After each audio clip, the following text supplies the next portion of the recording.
Naam, taarifa mpya zimeibuka. Hivi sasa jina moja linazungumzwa kwenye majukwaa kote Tanzania na sio jina la upinzani.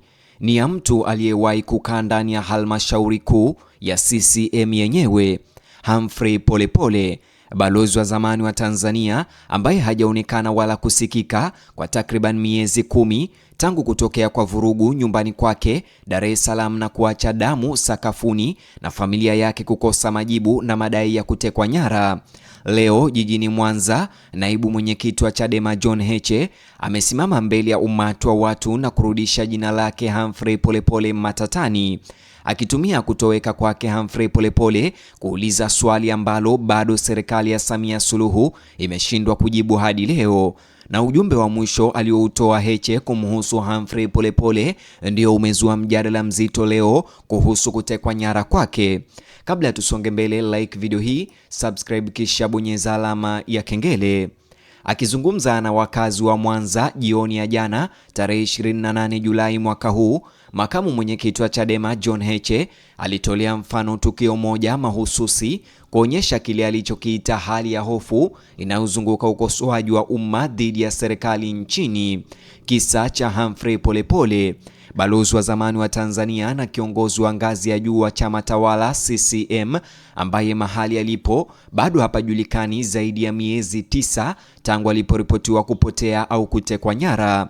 Heche akihutubia umma jioni ya jana katika mkutano uliofanyika eneo la Mwaloni Sabasaba jijini Mwanza, alisema tatizo kuu la Tanzania ni mfumo wa utawala ambao alisema umekuwa ukikandamiza sauti za wananchi wanaoongea ukweli, wanaoeleza dukuduku zao kuhusu mwenendo wa serikali ya CCM na matumizi ya rasilimali za umma. Katika hotuba yake, John Heche alirejelea moja kwa moja kisa cha Humphrey Polepole, akisema kuwa kutojulikana kwa mahali alipo kunaonyesha hatari inayowakabili watu wanaozungumza hadharani bila kujali mrengo wao wa kisiasa. Heche alibainisha kuwa Humphrey Polepole mwenyewe aliwahi kushika nyadhifa za juu ndani ya CCM, ikiwa ni pamoja na kuwa mjumbe wa kamati kuu ya chama cha CCM na balozi wa Tanzania, na akasema historia hiyo inafanya kuendelea kupotea kwake kwa madai ya utekaji kuwa jambo muhimu sana katika kuonyesha hoja pana aliyokuwa akiijenga.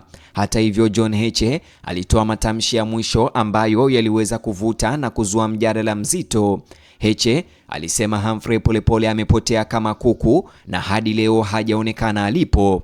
Katika barua iliyoelekezwa kwa Rais Samia Suluhu Hassan na yenye tarehe 13 Julai mwaka 2025, Humphrey Polepole alitangaza kujiuzulu nafasi ya ubalozi serikalini, akitaja kupoteza imani na mwelekeo wa serikali ya sasa.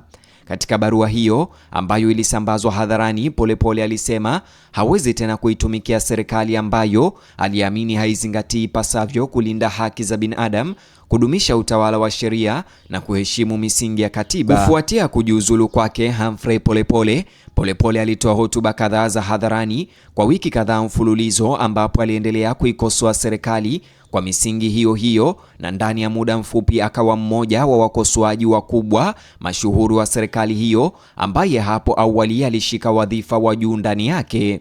Katika wiki zilizofuata, Polepole alitoa madai kadhaa hadharani kuhusu usalama wake na ule wa familia yake.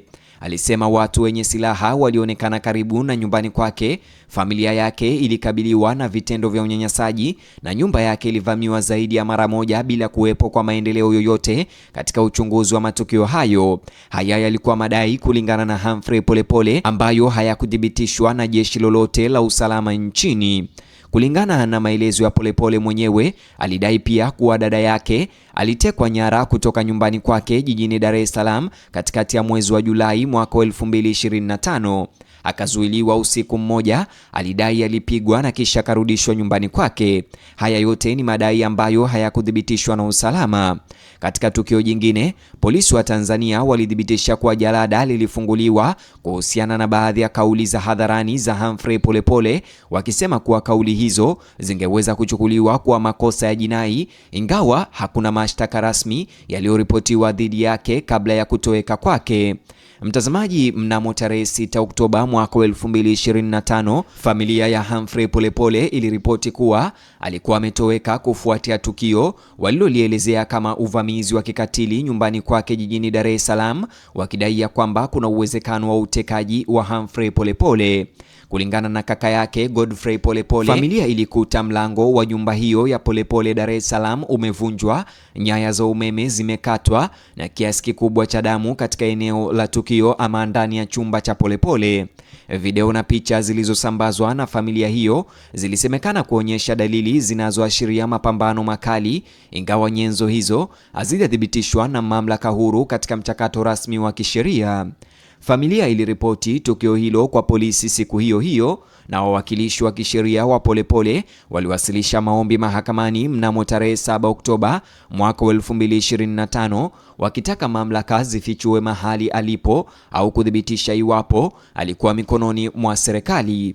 Baadaye shirika la Amnesty International pia lilitoa taarifa kwa umma likionyesha wasiwasi mkubwa kuhusu kutoweka kwa Humphrey Polepole, likizitaka mamlaka za Tanzania kufichua hatima na mahali alipo, kuhakikisha usalama wake na kuwawajibisha wahusika wa tukio hilo linaloonekana kuwa ni utekaji nyara. Mkurugenzi wa shirika hilo kwa kanda ya Afrika Mashariki na Kusini alielezea tukio hilo kama sehemu ya mwenendo mpana na unaoongezeka wa matukio ya watu kutoweka kwa nguvu na mashambulizi dhidi ya wakosoaji wa serikali nchini Tanzania. Kwa upande mwingine, ofisi ya Umoja wa Mataifa inayoshughulikia haki za binadamu imesema imerekodi zaidi ya kesi 200 za watu kutoweka kwa nguvu zinazohusisha viongozi wa upinzani, wafuasi wao na watetezi wa haki za binadamu nchini Tanzania tangu mwaka wa 2019.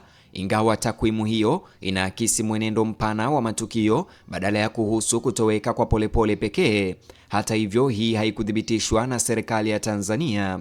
Serikali ya Tanzania imekanusha kuhusika na lolote katika kutoweka kwa Polepole au watu wengine. Katika kauli zilizotolewa mapema mwaka huu, serikali ilisisitiza kuwa haikuhusika hata kidogo na kilichompata Humphrey Polepole. Serikali ilirejelea matokeo ya tume ya uchunguzi iliyoundwa na Rais Samia kuchunguza vitendo vya vurugu vilivyofuata uchaguzi mkuu wa Tanzania wa mwaka 2025, ikisema kuwa si kila tukio la mtu kutoweka nchini linaweza kuhusishwa na serikali, na kwamba baadhi ya matukio yalihusisha watu binafsi au makundi yasiyo ya kiserikali au yalitokana na sababu binafsi zisizohusiana na siasa. Hadi wakati wa kuandaliwa kwa ripoti hii, hakuna taasisi yoyote ya serikali ya Tanzania iliyothibitisha mahali alipo au hali yake Humphrey Polepole, na hakuna maelezo rasmi yaliyotolewa kuelezea kilichotokea nyumbani kwake mnamo tarehe 6 Oktoba mwaka 2025. Hali hii ya kutopatiwa ufumbuzi ndiyo ambayo Heche alirejelea moja kwa moja jana katika hotuba yake jijini Mwanza.